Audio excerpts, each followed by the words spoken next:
Let's pray. Father God, may we be surprised this morning.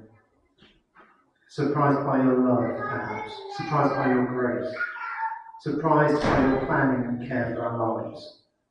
Or maybe surprised by the challenge you set out before us. Thank you that you give us the strength and support to achieve what you ask us to achieve. In your name. Amen.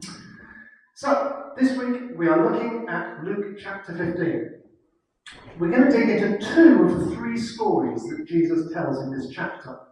Stories of something lost and something found. So I'm going to look at three things. I'm going to look at Jesus the storyteller.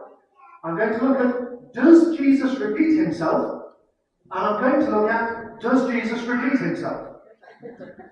Now I have to acknowledge that some of the things that I'm going to share this morning are things that have stayed with me for about 16 years, since I had the pleasure of hearing a Bible teacher called Chick Yule unpacking this chapter of Luke at a conference. Over a series of morning sessions, he went through in quite some detail what was going on and sort of lifted the lid on some things that I certainly hadn't previously seen there. Because Jesus tells great stories. He weaves together the elements he needs to make a point. He catches his audience off guard. He plays with their expectations of what might happen and what characters should do. He sets up situations where his audience get a surprise by the actions and events, and he leaves them to think over the consequences of those decisions, and for the way they look at other people, and the priorities they set in their lives. Think about the story of the Good Samaritan, or the prodigal son, neither of which we're going to explore today. But you'll get an idea of how crafted these stories are to make a point. And while these stories are powerful, we need to distinguish history, real events, from stories. Particularly, I think, for the good of the generation that's going to follow us. For more years than I know, it's been possible to buy children's books with titles like Favourite Bible Stories. And I think we need to be careful with our language. Partly because of what the children are learning at school and the natural growth that they're going to go through. A story is just a story, and events are events. And if we're not careful, we can present the Bible to children as a book that just contains stories. It can become a storybook if we talk of the story of David, the story of Jesus, the story of Elijah, and we can set wrong expectations and understanding in the ears of children. I think it happens because it's really quite easy to introduce a concept with those words. As grown-ups, we might talk about someone's life story knowing exactly what we all mean. But it's a convenient shorthand, but there's a caution there that would we talk about the story of Henry VIII if we expected a child to understand the difference? Within the school system, within about 4 years, children are doing topics about traditional tales, myths and fables. They know the difference. And at some point, every child who has encountered the Bible grows up. And they're going to make their own decision about what that book represents and what it contains. And whether it really is a reliable, God-inspired foundation for making their life choices. Let's not have them reach that point thinking it is a storybook. So Jesus does use stories, and stories are valuable and they're important and they are beautifully crafted. Today we've heard two of them, the parable of the lost sheep and the parable of the lost coin. I have this childhood memory of being sat in the pews, hearing the readings and kind of listening to sermons when I was yay high, thinking, isn't this the same story as the last one? Didn't they get it? Jesus, why are you doing it again? I kind of got that. Something's lost, something's found, person's happy, grand. God searches, God finds, God happy. Yep, we're there. Are you going to tell me the story again? Okay. Do we need to hear it again? Maybe we do. Why is Jesus, this masterful storyteller, repeating himself? And why does Jesus, this masterful storyteller, repeat himself? What I was shown those days 16 years ago is that Jesus is not repeating himself in these stories.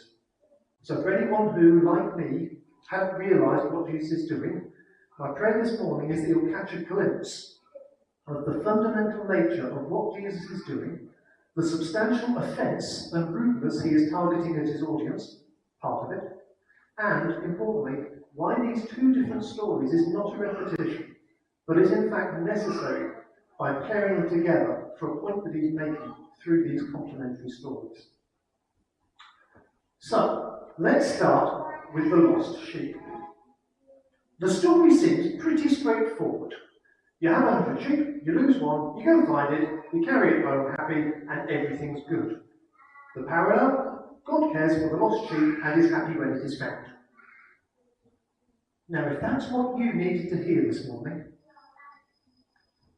that God loves you more than you can ever understand and is willing to do anything to recover you, hear that as God's word for you today. Jesus died in order that we could be in a relationship with God. His love is unshakable for you because you are his treasured possession and the apple of his eye. But let's look a bit deeper at what Jesus is doing by shaping the elements of this story. First of all, who is Jesus talking to? Verse 3, then Jesus told them this parable. Now, verse 1 has told us that the room is full of tax collectors and reprobates, people that the religious leaders of the time considered unworthy. I wonder how many people might have been gathered around. What does your mind picture? 50? 60? Possibly 100? But spot verse 2. The Pharisees and the teachers of the law are present, and they're grumbling. These are the people whose job it was to look after God's people. Their job was to guide people in the ways of God and to care for Israel. The story features a shepherd. Now, we might have a lovely refined view of what a shepherd is, but the view then was different. Nobody was going to invite a rough, shoddy, dirty, smelly shepherd to a social gathering. They took their job seriously. The result was that polite society didn't really want to have anything to do with them. Right at the start of verse 4, Jesus is saying, let's think about a shepherd, and then shows that shepherd as a dedicated, nurturing individual, wholly committed to their task. But if we think that Jesus is comparing the shepherd to God, we're missing the point. Because in Luke 15, Jesus opens the story aware of the grumbling Pharisees. Suppose one of you has the sheep. This is direct and focused, and a challenge to the grumblers. The shepherd's role and purpose is to guide the sheep to food and water, protect them from danger, look after them on behalf of the owner for whom the shepherd works. These teachers of the law should have been doing exactly that same function on God's behalf for the nation of Israel. God is not the shepherd in Luke chapter 15. The shepherd is anyone whose job or function it is to shepherd the sheep, the people, on God's behalf. Yet here they are, enjoying the sort of social acceptability and welcome that a real shepherd would never have received. The unsaid accusation is that these teachers of the law are not doing the job. God's people Israel are the sheep. Caring for each of those sheep is the fundamental job of the shepherd, and yet the Pharisees criticise Jesus for giving his time and care to these particular sheep. The Pharisees are wrongly criticising Jesus when he tries to fill the void that they have left. Care for the sheep, don't be selective about who gets care, and don't expect to keep social privilege if you're not doing the job right. What are the sheep? I don't know if anybody's had any experience in sheep, so I've left a glass of water somewhere. Thank you. But, thank you. I can imagine, when sheep are eating, they've got their head down. So they're probably not the most observant of animals. So their hunger makes them blind to danger. It makes them oblivious to what's going on around them. Their appetite can lead them into trouble because they'll lose sight of the shepherd. They might get into a dangerous position, separated from the rest of the flock. if that's Jesus describing Israel and putting these sinners and tax collectors into context, he's talking about me, that my appetites can make me oblivious. They can lead me to make poor choices. They can lead me to wander off without consciously making a bad choice, potentially, just not being aware, not being thoughtful. Because sheep wander, and so do people. And when people wander, they need a shepherd who will find them, wherever they've got to. Elsewhere, John chapter 10, Jesus does apply the shepherd role to himself, saying that his sheep know his voice and will follow him. But if we don't listen, or if we have wandered too far away and cannot hear his voice, we have no guidance. We won't know which way to turn, we won't know which way leads to safety, and we certainly can't solve the problems that we might get ourselves into. But every sheep is equally important. There's 99 in this story in Luke 15. There's 99 that didn't wander off. But the shepherd doesn't prefer them because they are well-behaved sheep. We're not told they get extra food or special treatment. Everyone is part of the flock and treated equally. So all the sheep are equally valued. And whatever sheep wanders off gets searched for, found, and brought back home. Because sheep wander, and so do people. This is a picture of Fiona's bike. And if you'll excuse me, I've got to try and include this. Apologies, it has a few minutes in. But this was a belated birthday present for Fiona that we got round to buy a few months ago, from a year ago. But it was important because you've got to plan these shopping excursions. Buying a bike, Fiona's got to be there, and I've got to be there, which means the kids have got to be there. And our children don't really do shopping trips that well. We probably haven't exposed them to enough. So they bring their music players or their little game machines, and we find a quiet part of the bike shop next to the bikes for them to sit. And they sit beautifully, and they're wonderful. Fiona has a look at a few bikes. When we've got down to a few, we take the bikes downstairs to the car park so she can have a pedal around in the car park. Before we do that, we grab the kids. We need to go downstairs. They all trip downstairs. They plop themselves by the door. Fiona rides around. She comes back in. I think I'll try a different one now. Okay, kids, back upstairs to the bike department. We did this a couple of times. It honestly wasn't bad, but we did it a couple of times. In the end, the decision was made. We go off to the cash desk, and after a minute or so, Ruth appears, all tidied up and everything. So is that it? Are we good? Yes, we just had to sort out mud guards or sorting out this, that, and the other. We pay, and we turn around to leave the shop, at which point my brain suddenly goes, so where's Dan? Because the two of them were together. So I said to Ruth, did Dan know that you were coming to us? Did you tell him? And she says, yeah. I said, and if he had his headphones on, did he hear you? Oh. We got back to the part of the shop where the children had been safely together. Dan wasn't there. Every parent knows what's now happening in our mind. Fiona rushes to a balcony where she can see over the next floor of the shop. I'm trying to find out from Ruth exactly what's happened. Thankfully, there was a lady downstairs who'd observed a boy meandering around the downstairs area of the shop at this point, looking a little bit distressed, and having caught the eye of this frantic-looking woman over the balcony, triangulate some positions in so everybody's fine. We found him in about 10 seconds. What had he done?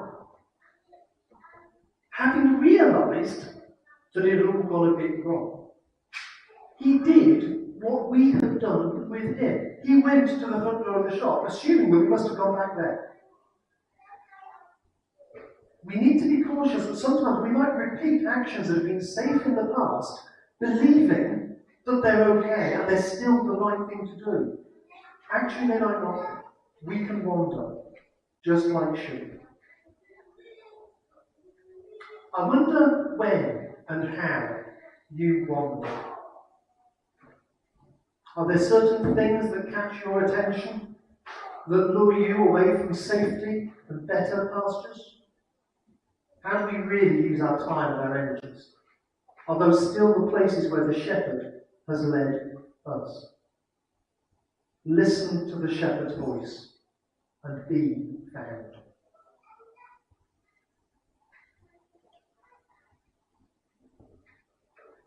So, having taken a first dig at the Pharisees and the teachers who were doing a poor job of shepherding God's people, Jesus tells a different story. Tightening the screw further. Thing lost, thing found, person happy, but it's not the same story. This time, Jesus is calling the Pharisees women. Now, it's interesting that we had generated a comment earlier on about one of the songs. Sometimes when the Bible mentions men or women, it's simply a matter of context or circumstance. But other times, it's very deliberate and conscious. And if we're not mindful of it, we can sometimes miss something within what's being said to us. As an example, Jesus feeds the 5,000, and the official count only includes the men. Now, women and children are noted, but nobody seems to have counted them, that's all. Presumably they were in a different part of the feed. But for cultural reasons, only some were counted, yet all were fed. Other times, a specific gender might be used for a certain reason. Being adopted as a son in Roman times was a legal action. It would have been immediately recognised by people living in that era. It would have granted the son legal rights to act on behalf of his father, to go about his father's business in the market, if you will. How natural that writers like Paul would take that concept and apply it to the life and position of a Christian. We are adopted as sons, no matter what our natural gender might be. Elsewhere, Paul notes there is no male or female in Christ. Son is not putting boys over girls, it's just giving us all an equal right and responsibility, regardless of our gender. So if we've got these two possibilities, that the Bible is using a gender deliberately or accidentally, what do we think about the lost coin? I think it's a deliberate move. We can't prove it. But I have come across people who've put forward the view that these 10 silver coins are not just 10 silver coins, but they were the lady's dowry. If so, the story includes an element that only works when the character is female. A man having 10 silver coins would not have had the same meaning, and that's nothing to do, anybody become accused, with the fact that later on the character picks up a drum and tidies the house. Suppose one of you has. Think of the Jewish temple.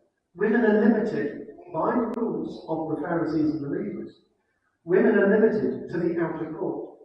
They're segregated from the men during worship. They're not allowed to come closer to the centre. Jesus is saying to the religious leaders, you're meant to be like a woman, you know. You've lost your perspective. You should be caring for the people in the same way that the woman will care for her dowry. It represents a hope for the future. It's to be cherished. Every single part of it is important. Not just because of what it is, but because of what it represents. In some way, its actual worth is greater than what it's worth in financial terms. How might that translate to a nation? Some are traders, some are entrepreneurs, some are doing the more mundane tasks within a community to earn their living. Yet each person has a value that exceeds the value that society puts on them. It's just as true today. Society seems to prize more people, some people, more than others. But that's not God's view. While the Bible writers give no indication of the way that Jesus told these stories, in my imagination I can picture him working the crowd. A bit like a comedian might do, a stand-up. Having the audience laughing at the hecklers in the back row. Maybe it's more like the gaudiness of a Shakespearean comedy. Depends on how adversarial we think Jesus might have been in his delivery. Perhaps he wanders through this packed crowd, pulling out a person here and a person there, until he has 10 different people, some young, some old, some rich, some not so, challenging the Pharisees over there. So 10 coins. Suppose this one gets lost. He minds searching for the person all the time, challenging these Pharisees. Is this one worth it? We've got these 9, aren't they the nice ones? Perhaps. Sometimes the words on the page don't allow us to understand something of what the context could have been in what Jesus is saying. But there's one final striking difference between these two stories. I think it's the strongest challenge to those religious leaders of Jesus' time. And as people that come to church, people that are seeking to live our lives in line with God's teaching, we need to hear the same challenge today and prayerfully ask God to help us assess if we need to reposition anything in our lives. Sheep wander off, but a coin is lost. The first story lets the Pharisee blame the people. People make poor choices. People do things they shouldn't. We've told them. Yes, I could make the effort to find them, but it's always their own fault for getting into a mess. Now try to say that about a coin. Somebody lost the coin. Seems to have been the woman, because she's the only person in the story. Watch out, Pharisees. The coin doesn't wander. It's been misplaced. It's been carelessly handled. It's been lost through lack of care. It's not been valued for some moment. Don't dare blame the coin for its predicament. You were meant to protect the coin. You knew its value and its potential and its importance, and you let it get lost. I wonder how long it took to notice that the coin had been lost. How much longer is it going to take to react properly and search the house until you find it? It's a big challenge. And we really need to seek to follow Jesus' example by remembering the coin. As I close, there may be people in our lives who might have nobody else value them the way that God would value them. There may be people in our lives who may be lost from God's care and companionship. Remember that the shepherd and the woman are only responsible for the things in their care. Jesus doesn't expect them to be responsible for the whole world's problem. Suppose one of you has. Maybe there are people in your life who have wandered away from a relationship with God through choices they've made or through distraction. There may be others who have been lost due to the actions of those who ought to have been protecting and cherishing them. And to some extent, you might even perhaps think that one of those people is you.